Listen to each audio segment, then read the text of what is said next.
कोकाटे प्रकरणात दादांचा थेट फोन आला होता। दादांनी दरडावून सांगितलं होतं काही प्रॉब्लेम झाला नाही पाहिजे।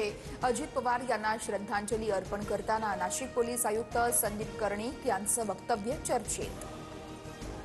लातूरच्या जानवळमध्ये पंकजा मुंडेंवर ग्रामस्थांची नाराजी। बाबासाहेबांच्या पुतळ्याला पुष्पहार अर्पण करण्यावरून गोंधळ। व्हिडिओ सोशल मीडियावर व्हायरल।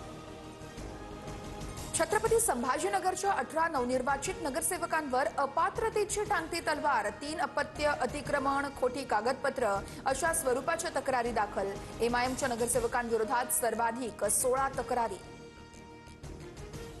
ठाकरेंच्या शिवसेनेच्या अखिल चित्रेंची नितेश राणेंविरोधात राज्यपालांकडे तक्रार। राणेंच्या काही वक्तव्यांमुळे मंत्रिपदाच्या शपथेचा भंग आणि ग्रामपंचायतीवरती दबावाचाही आरोप।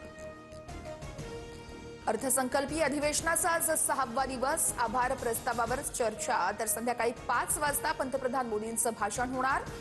तर काँग्रेसच्या 8 खासदारांना निलंबित केल्यानं आजही गोंधळ होण्याची शक्यता।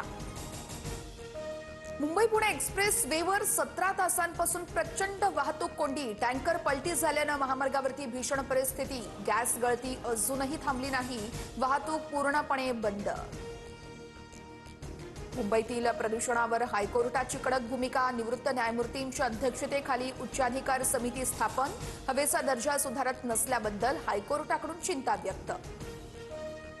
नाशिक महापालिकेची थकबाकी 700 कोटींच्या वर। वसुलीसाठी जप्तीच्या नोटिसा जारी। तर 6 लाखाहून अधिक मिळकत धारकांमध्ये थकबाकी।